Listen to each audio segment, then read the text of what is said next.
Welcome to another episode of Quantum Cafe. We're in the beautiful city of Istanbul, and we want to discuss today a person actually. His name is Steven Leha. He's a farmer in Texas. He grew up in Texas, born in Texas, and he has created a new form of imaging that is called quantum imaging. And this quantum imaging is really something very new for most of us, and I'm very happy to welcome my guests here. On the one side I have Demet. She is an artist, a singer, entrepreneur, and from Istanbul. And secondly, my second guest is Ilter. He is an entrepreneur. He has an own radio station. He has an NFT shop. Marketplace, all right. And so I'm very happy to welcome you both. Welcome. Thank you for coming. Thank you for having time for this. And I hope we have an interesting discussion. Yes, we hope for so. sure. And I'm sure you have a lot of questions. I hope I can answer them.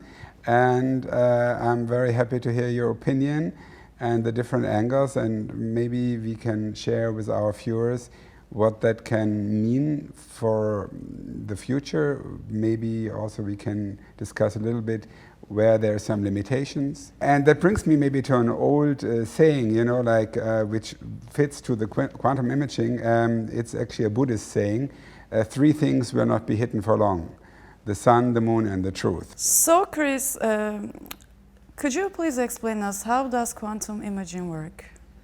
Yes, so basically the difference between, let's say, high resolution photos or scanning or deep scanning is that in quantum imaging you use a photo more like an anchor of a situation that has happened before. So you can take the photo with a normal analog camera, you can take the photo with a digital camera, it doesn't really matter. And Steven has this amazing ability to then get information from that moment where the photo has been taken. So it's not so much the photo, it's the moment where the photo has been taken. That's very interesting. That actually is what analog or digital photography is. That's actually what photography is. You just take a photo, and whenever you look at it, the photo is at that time that you took it. Yes. But normally photos work on taking the reflected light to a source and producing an image from that. How does quantum imaging work here?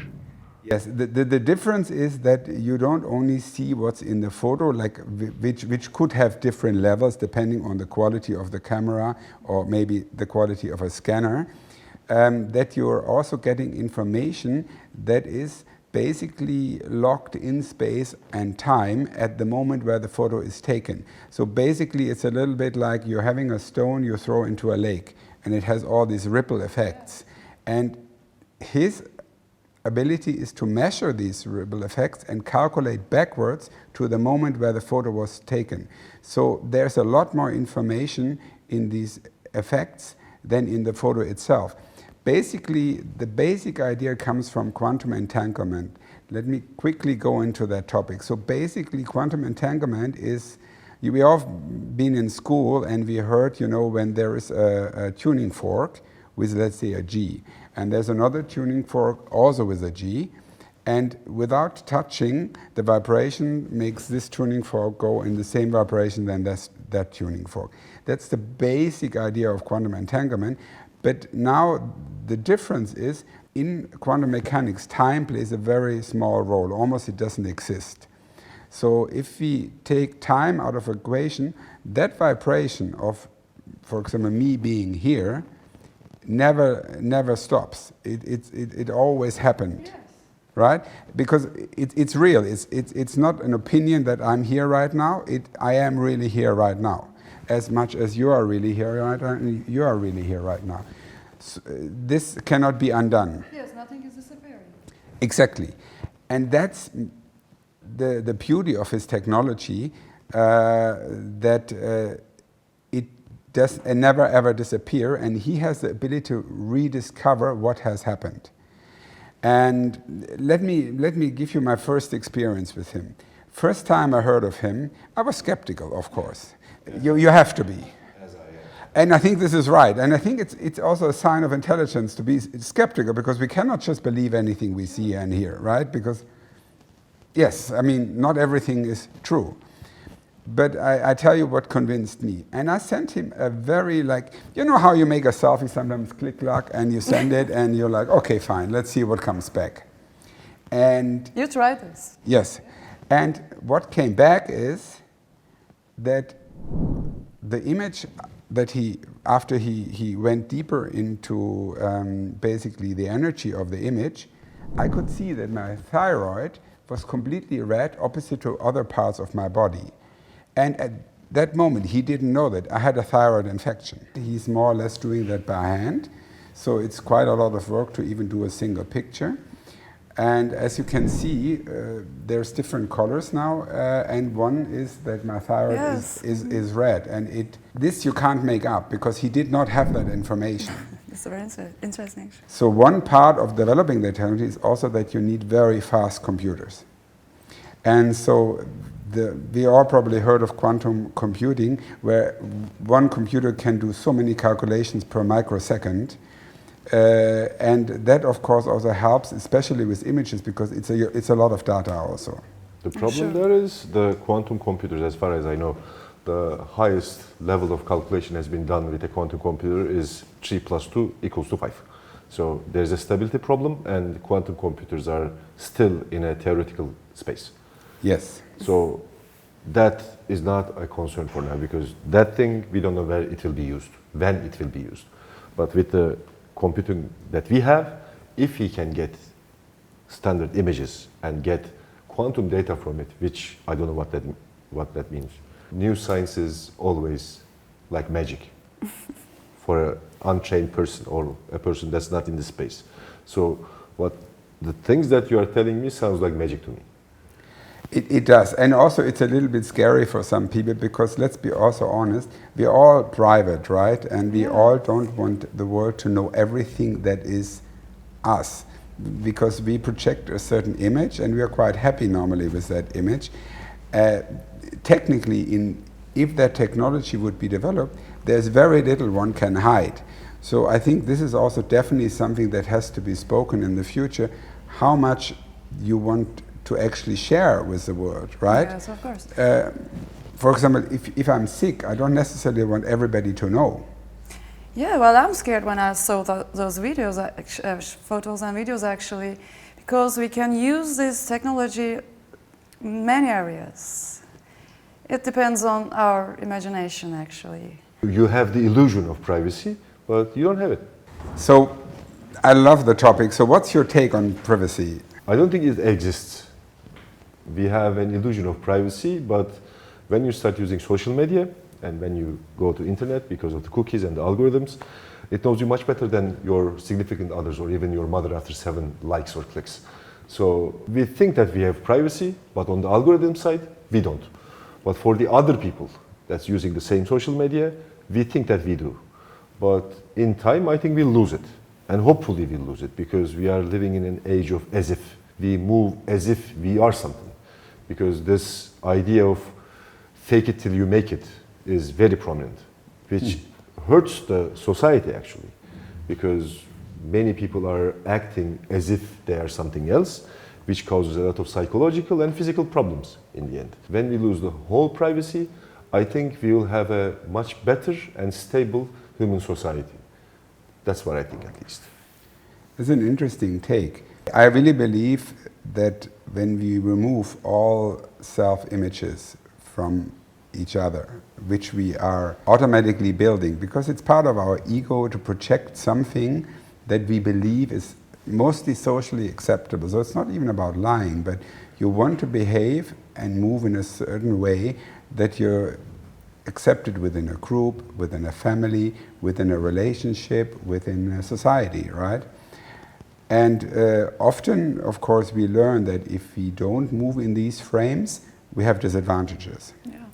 But if we all set to zero, so to say, if nobody needs to do that anymore, when I understand you're right, I can imagine that could fundamentally change society as we are today. But if everybody opens up their curtains and everybody acts as if they actually are, it would be a much healthier society, and I think there would be much less mental illnesses, which would be a great positive. When you can see things beyond what the human eye can see right now, and when you can see things that are part of a hidden world without any agenda, just things that you normally can't see, and then as a sudden you see these things, of course fear is a natural reaction at the beginning.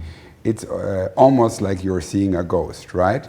I'm not saying we're seeing ghosts, but I'm saying you don't understand something and you call it a ghost. Maybe it's not even a ghost, right? It's maybe a reflection of light. It's maybe something. So in primitive societies, often this has been used to manipulate fear. If we now have the ability to actually look into that, to really see, is it a reflection or is it something more? Is there an energy line? Is there something that we don't know? That can also maybe help a lot of people to remove misunderstandings and fears, because you then know, oh, this is just this, it's nothing, you know? Or this is something, for example, I mean, there's people, for example, who believe in ley lines, who believe in energy lines, and they say if you sleep on one, you may sleep very bad. Or if a street crosses it, there could be a lot of accidents. So I'm curious about how can we use this technology in music industry? Is it possible to use? I believe it is, because look, if you go back in ancient times, I'm sure you heard about the concept of chakras or energy centers. Yes. And the ancients tell us that these chakras have different sounds. They have different vibrational levels. And as you know, as a musician, you can feel music, right? Yes, of course. Like especially if you're in a rock concert, you know, everything moves, right? Yeah, well, you can literally feel it in your body. Yeah, it depends on the music. The movement depends on the music, actually. And also it changes your mood, right? Yeah, sure. Because that's why we especially love live concerts, because it brings us into a certain mood. Yeah. And why we love certain styles or also certain musicians. Mm-hmm. And one possibility with this technology is to also show that these energetic centers are actually real, and also how they change according to when you, for example, hear music or not. Mm-hmm. Is there a way to do that? I mean, when you send him a photo, can he say this person is listening to a music now because of the vibrations that he gets? In a photo, this will be possible, but also he can also analyze video. So it's not only one photo, so it's a line of photos. And on video there is sound. You'll know there is music. Yeah, yes. But even if there is no video, right, and just many photos, right? So there's no sound, there's just many photos. Oh. So basically the sound effect, as we can feel, right, stimulates certain parts of our body, certain parts of our brain. Mm-hmm. And as you can see here in the background, we have a picture of where you can see the stimulation of different parts of the brain. Yes. Can I ask you a question about this? Theoretically, let's say, when I have like 60 photos back to back taken from a person, you can back engineer the music that he's listening to or she's listening to.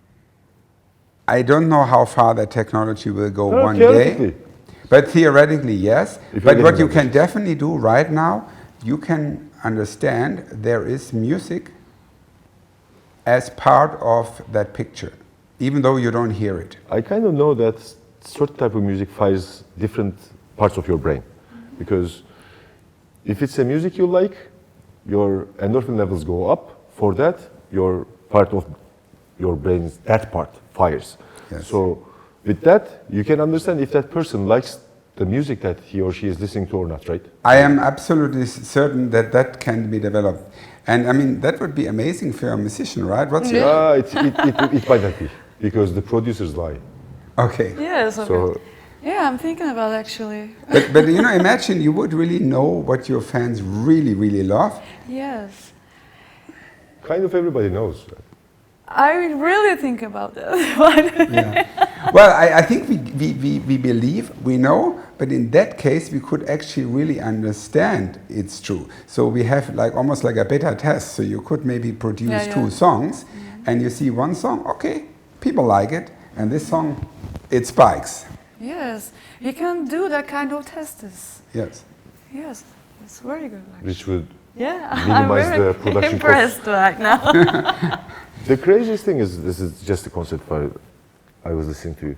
So, theoretically, if this technology works, which I'm skeptical, but for the argument's sake, we all will walk around with a plus and minus sign in front of our heads. So when we look at something, if the plus goes up, it means you liked it. If minus goes up, you didn't like it. That would be that No, transparent, I right? have usually gray areas. On my No. For the sake of the argument, I'm joking. just think about this. You are watching TV news. A politician comes up, a guy or woman says something, and you know if he or she is lying. Yes. That would change the whole premise, and it would be fun. By the way, I have a question to you. Actually, I'm curious about it. Can we use this technology on Hubble or James Webb telescopes? Is that possible? When you look about a telescope, basically it's a device that just collects light. Just the image is far away, so it needs a certain amount of time to collect enough light so that we can see the image. So again, we have in the end a picture of something that is out there that is real.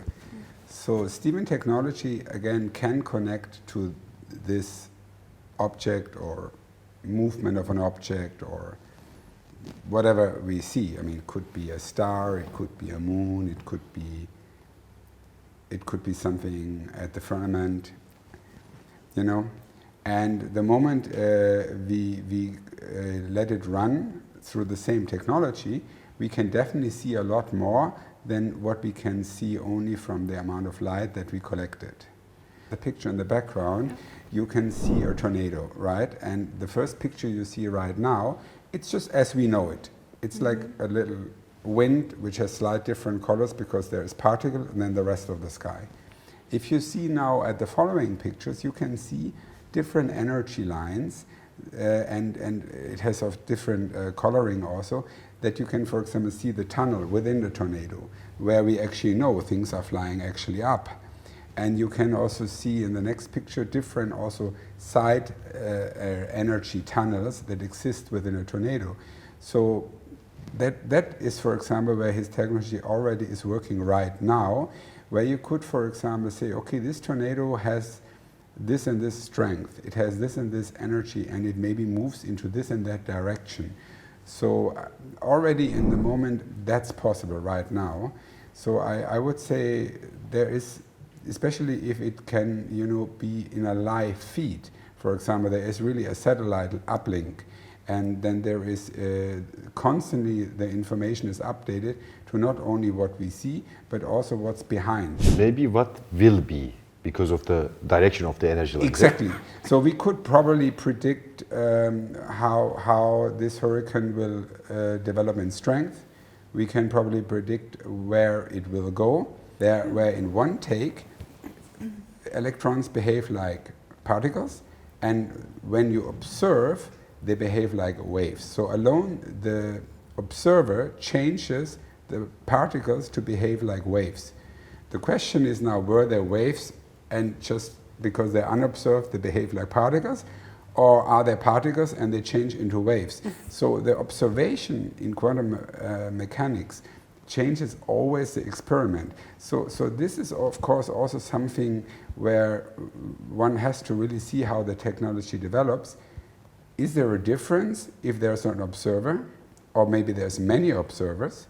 Does it change how the technology reacts? Will be the outcome be unpredictable, maybe erratic, or will be the outcome predictable and scientifically, by old science, provable?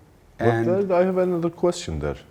So the interchangeability of quantum particles. When you are saying that you are doing quantum imaging, it kind of comes with the fact that the result changes every time you try it. Yes. Which is not very stable, right? That's a little bit the problem of any new technology, that the predictability of the technology is seen by the mind that predicts something it can calculate. But let's be honest, We cannot calculate the future. We believe we can.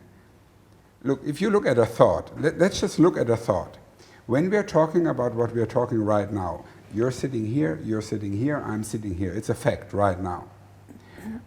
Our thoughts are not moving in time. The moment our thoughts move into time, which I mean we project a future, it's a projection, it's not a reality, right? Because we don't know what even happens in 1 second. We believe we know, but we really don't know. Maybe a meteorite comes in 1 second and all this is gone. Most likely it's not. So the problem is, in quantum imaging, we can hardly predict what happens. What the next level will be. Yes. Yeah, is that entanglement? One level, yes, because also you could say that quantum entanglement is something that it's not separate from consciousness. The moment consciousness, which is everywhere, right? I mean, there is hardly a space where there's no consciousness, because, I mean, you know, in the Vedas, they say the fastest thing that exists is a thought. And today, in quantum physics, we are beginning to understand that thoughts may travel faster than the speed of light. Because without projection, there's no science, right? I mean, in the end, we go to the old question, if there is nobody in the forest and a tree falls, is there a sound? Yes. It's not observable, there is not. Well, when I think about Right? new technologies, Yes, that's right. this is what comes to my mind. Say, go back like 200,000 years where we didn't even speak. We are just cavemen, and we Good have old never... times, huh? Yeah, it was fun for big guys. So you didn't have anything to reflect your image from. You just see the ponds, and you see yourself from the pond, from the murky waters. And somebody brings you a mirror, a new modern mirror, and you see yourself first. That would look like magic, right? And probably they will burn that person, because... Or chase the person out of the Yeah, cave. because definitely. they will either say, he's showing my soul to myself. That's what happens. And even when they tried to prove that Earth was revolving around the sun, they killed a lot of people because of that. Yes. So, Because the political opinion was different at the time. yeah. And now information travels much faster because of the technology that we have. And proving and disproving scientific hypothesis is much faster, because the scientific method says if one experiment disproves it, this is done. This cannot be a law, right? Yes. So theoretically, the thing that Stefan is doing is to enhance certain aspects of a photo to show another realm to the observer. In the end, that's it, right? I would say it's a little bit, it's near that, it's basically... I'm trying to explain it as simple as possible. Yes, it already exists, and he makes it visible. Yeah, Yes. that's the same thing. If you take your dog's nose smells much better than Yes. yours. We limited by our abilities actually as a human being. Yeah, of course. So we don't know any other But things. the thing is, we invented cannot planes. know, actually. We cannot run 3,000 kilometers an hour, but we have planes. We can do that. But for a person that has never seen a plane, that's magic again. And the first flight was in 1900, Wright brothers. And in 60 years, mankind landed on the moon. That's crazy. And even that's up for discussion among certain people. No, they did. If they say Kubrick did that, and if Kubrick did that, he probably would go to the moon, because that's the director that he is. So 60 years for that is crazy. And go back, in 19,000s, the infant death percentage was about 70%, because we didn't know what microbes was. Now, it's much less, because we know what microbes are, we know what hygiene is, and everything changes. With that, it will change also. And this type of technologies change the narrative all around the societies, how people interact with each other, right? I will go back to social media. 30 years ago, no social media, everybody was private. The question is now, which I would like to put into the group, has this made our life better, all this development, or has it made our life more complicated? Because there are days. Yeah, It can so be person- the two things at the same time. No, it What's your can't. take on that? What's your take on that? Can't. Really? It can't be. When you pass the limit, you already passed the limit. What's better though? I think it's individual. Like for example, Yes, what is your it's kind opinion? of thinking individual. Yeah, I just wanted to be more limited about this kind of things. Actually, I Limited? shouldn't use everything in every aspect of life. Actually, Shouldn't. yes, But you I do. shouldn't. I don't want to, but I have to do. You can say, I don't No. like to breathe, but you have to. No, it's That's not how it like is. that. Actually, it's not like that. It is exactly like that. No, if you are it's in the not space of exactly music, like you have to use social media. You have to. You cannot run away from that. Yes, but there should be some limits. But You can use that limit. You can. no, I cannot You can constrain use. yourself. No. When you take a look at the whole picture, you can see we cannot use those. That's what I limits. said. Yes, no, it's not. You can say that I don't like to breathe because breathing hurts No, my I'm not nose. talking but about in the end, breathing. you have to breathe. Social I'm not media is talking like about that. breathing. Okay, let's go. You know what I mean? I don't know. I mean, You know. let's be honest. My grandfather died a few years ago, Oh. and definitely there was social media, but he never used it in his He life. never did- had to he use didn't- Tinder to get girls. That's the reason. He that's the reason. never even understood that it exists, and he lived a happy life. So I think, Yes. yes, you can refuse it. The question is, what's the consequences for you? You'll be alone. In these conditions, I'm trying to explain that. Let's go. Yeah, so I don't want those conditions, Okay. but I have to be in those conditions, you know? Yeah. Yes. That's the same thing. That's the line. If someone passed this line has already been passed, you know. Let's go. So everyone else has to use this also. So I'm confused about actually this part of it. So it includes lots of things. It includes ethics. It includes individuality, Yes. preferences. I don't know. I mean, let's maybe go back to the point. If we could, for example, really create an imaging process where we can understand a person is saying the truth or the person is creating, how's that called today? Alternative truth. Alternative. It's no longer called lying, right? Yes, let's Even make though, of course, it doesn't softer. exist. Politically correct term for lying. Yeah. Yeah, the politically correct term for Yeah. lying. Of course, that would make choices much more easy. Well, maybe we like also a certain amount of mystery. We like a certain amount of not knowing. We like comfort. And no, but it's also exciting to discover something you don't know. Look, if I know everything about you or everything about you, we probably wouldn't have that conversation. Like this, we understand more from each other and we discover more. And by this discovery, it's interesting, right? Yes. Otherwise, we can just sit at home. So I suppose that the technology will not destroy human nature in itself. I think that probably will stay. It will just change. But as social media changed us, right? Yeah. I think it will probably be a similar change again. Of course. And probably the essence of human nature will not be touched. Imagine following, I just have that idea. Imagine we would always live in the moment. I am not saying I'm able to do that, but imagine there's no past, there's no future. Actually, there isn't. We are just in the present, always. That means there is no past that influences you, no drama, no negative, no positive. You're always fresh. Every day fresh. Every day you wake up in the morning and the person lying next to you, you discover new. There's a name for that. It's called Alzheimer's. So could you please tell us more about Stephen Leah and his background? Yes, thanks for asking that question. I learned to know Stephen over a common friend in New York. And when I first understood about him, I was really surprised because he's not like an MIT graduate. He's basically a farmer that That's very lives interesting. on his farm on Texas, grows mainly grass. I mean, like lawn, that you can sell and put in front of your garden. And he's from a farming community, from a family of farmers. And the way he discovered this technology is also an interesting story. It basically was more or less by coincidence. He had a vision one day what could be done.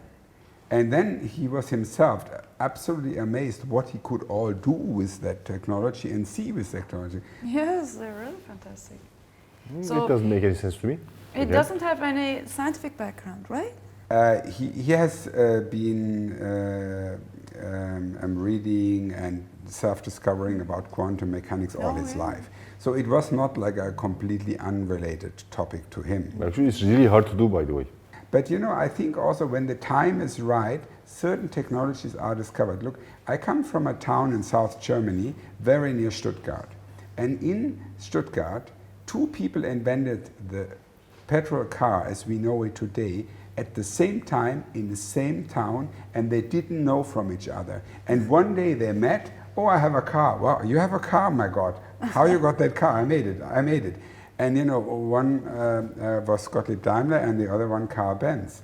And that is, we know the company today, Mercedes-Benz. So I think when the time is right, somehow people discover things, and funny-wise, often in the same vicinity. Actually, we know that the wheel has been invented in the Earth by the humans in different areas of the Earth at the same time, just Yes. about the same time. So there is probably needs. some form of consciousness that connects us all, and for some reason there is a certain moment when you focus onto a certain space that certain truths come out. I mean, there is in quantum mechanics a process of observation, right? Yeah. And the moment we observe something, we change it, as we saw in the double slit experiment. So I believe if enough people observe a certain condition or have a certain problem, a similar answer comes. Because mostly there is only one very practical answer to a problem. Like when you want to invent the wheel and you don't have it, it's very practical. Because you need it, though, Yes, because pushing stones is really hard, right, by hand. or carrying stuff. Yes. So when the time comes and people need to carry bigger items to one place to another at the same time at the Earth, in different space of the world, you just stumble upon the wheel because you need it. To see clearly how the world is. And for me, this is a little bit part of that technology, that we see things we haven't seen, and we have more clarity. I think this is definitely a benefit for everybody. If it is in medical, Yeah, sure. or if it is in environment, because even in environment, we have so many opinions these days. Some people say we have global warming. The next guy says an ice age is coming. The one person says, oh, CO2 is really terrible. The next one says, oh my God, we need it because otherwise trees can't breathe. So what is really the truth? It's probably beyond that discussion. And if we can see that, I think also it would save us a lot of discussions, because I don't know, I didn't do the science, and I'm only actually hearing opinions. If these opinions can be removed and I see facts, wouldn't that be wonderful? Yeah. It will be. So as we come to an end to our discussion, please let me hear your opinion about the topic, and maybe that's going to influence any of your future plans. Well, actually, I'm very impressed about the subject and more curious about it. It has not end. It doesn't have any end. So makes another ideas on my mind. I need to speak a lot actually with you, you know. So it's very interesting that you're saying. This is just planting seeds on your mind Yes, to right work now. on it more. Yes. It's the idea, actually, right? Yes. And it grows. I think grown this up. was a fun thought experiment for me, because for me, science is science, because I am very backwards thinking that way. Anything that's proved is science for me. But I'm not a scientist. I'm just an end user. And what if it's real and it's proven and it's right and it changes my life? I will adapt. I'm a human. That's what I do. I adapt. Well, I want to both thank you very much thank you for giving me the female perspective to a new science and the male perspective to a new science. And I think our viewers have to also make up their own mind. Yes, it's And so the diversity actually. People should read. yes, and I'm really grateful that you were here with me today in beautiful Istanbul. Thank you so much. Unfortunately, outside it's raining, so we Yes, have a right good now. time here. And I hope we have further discussions in the future. And I'm again thanking you very, very much. Thank you. I'm very Thank you grateful. very It was much. good to meet you. Yes. Thank you.